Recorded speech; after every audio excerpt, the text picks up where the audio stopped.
Hey guys, it is Scott the Steehroller Steen with winnersandwhiners.com.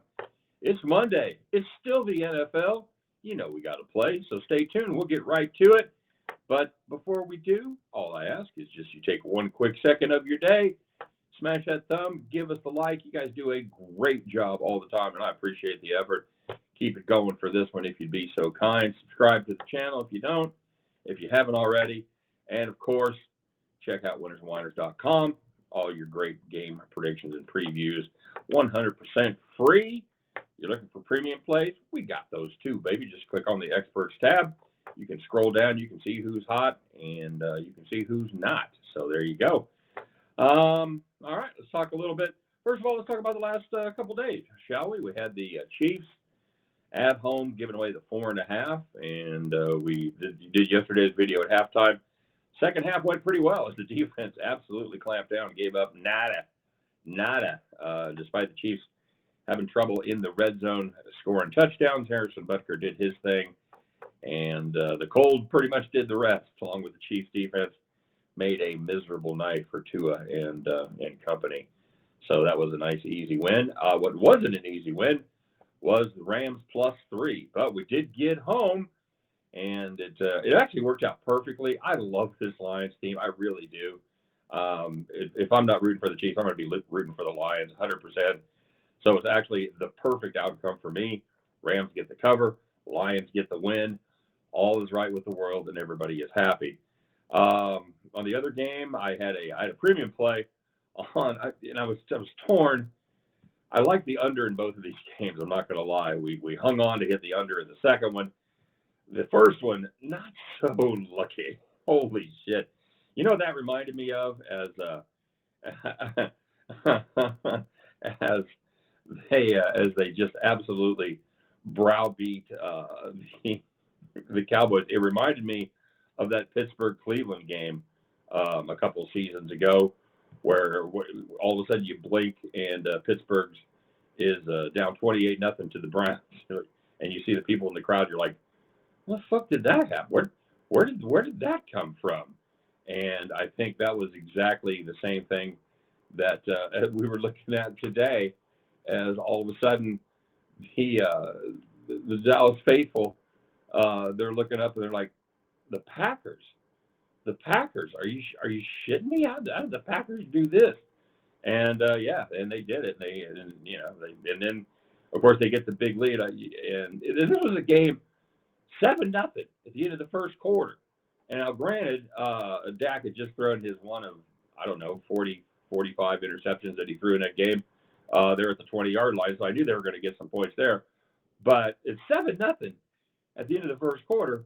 Dallas can't do shit, and it's the Packers, so you figure the Dallas defense is going to step up. No, not at all. That was just just dreadful. And we figured we were good. We were at 51. We were looking for under 51, 7-0 after the first quarter. You're thinking, that's good. So anyway, Dax just threw 2 interceptions. I exaggerate, but not a great night. Not a great night for Dak or for the Cowboys. So anyway, congratulations to the Packers, and congratulations to the Lions, and congratulations to everybody that tailed me last couple days on the free video picks. You know what? We're going to go for 3 straight here. Take a look at the Eagles and the Buccaneers. Where's my Buccaneers? Right in my bucket hat. Right underneath my bucket hat. Favorite dad joke. Thank you. We're going to play the total here, guys. 43 is the number. We're looking to go below that total. You know what? Not only have the Eagles been struggling all the way around, but Jalen Hurts has struggled all 3 times he has faced this Todd Bowles Tampa Bay defense. He's a QB rating of just 63.01. 3 touchdown passes, and 5 interceptions.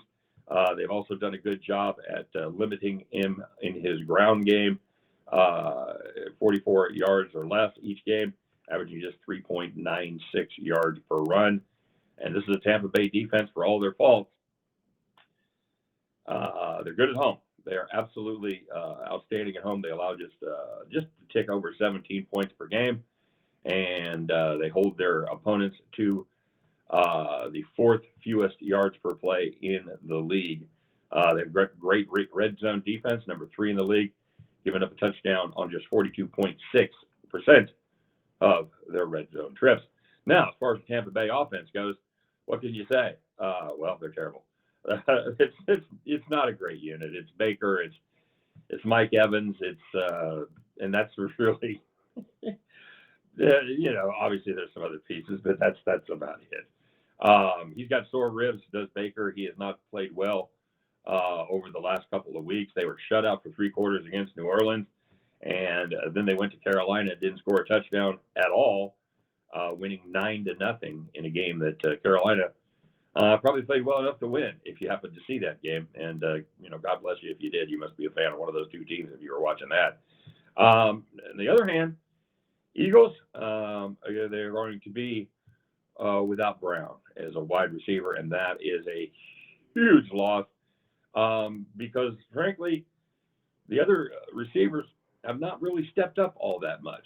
So it's not quite a one-man show, but with all the pressure taken off by not having Brown in the lineup, I think they're going to struggle to move the football. Eagles running backs, not good at all, especially after contact. They are dead last in the league in yak. No yards after contact, dead last. They are the anti-Amon-Ra St. Brown. Philly, their one weakness on offense, or one of their weaknesses on offense, is that they do not do a good job against the blitz. In fact, they are the most blitz team in the NFL, and you know why they do that? Because it works. They rank just 26th EPA per play against the blitz, and Hurts has been below average throughout his career against the blitz. And Todd Bowles, you're thinking, wait a minute, doesn't Todd Bowles like to bring him? Yeah, he does. In fact, Tampa Bay blitzes at the 3rd highest rate in the NFL. I just don't think Philly's going to be able to find an offensive solution to go back to the efficient offense that we've seen from them earlier in the season and throughout the year last year. It seems unlikely, despite Philly's struggles on defense. I think this is a good game to kind of break out of that on the defensive side.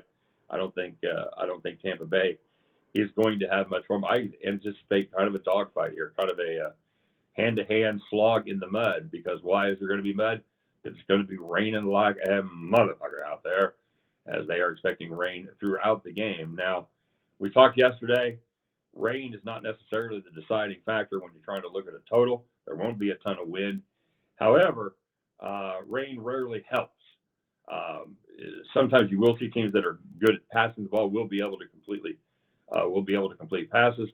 And we talked about one of the reasons that the passing game is more efficient in bad conditions is because, as far as footwork goes, the offensive lineman, it's easier to pass block than it is to run block, as far as needing traction and everything like that.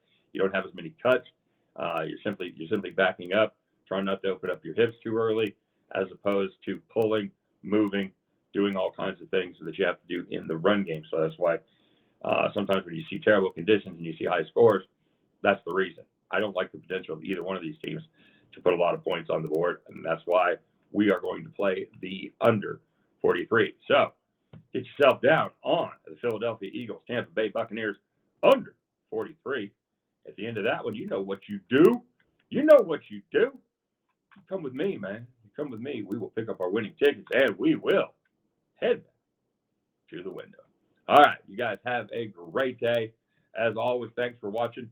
Happy MLK Day. Hope everybody got a chance to have a little extra vacay.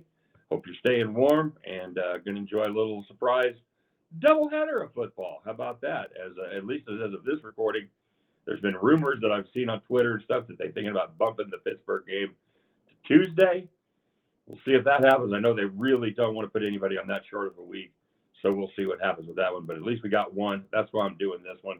You guys wanted to get my thoughts on the other one. It's going to cost you. Just got to tell you. All right. So you guys have a great day, and we'll be back tomorrow. Talk a little. Probably not NFL. We'll talk a little basketball. But until then, good luck.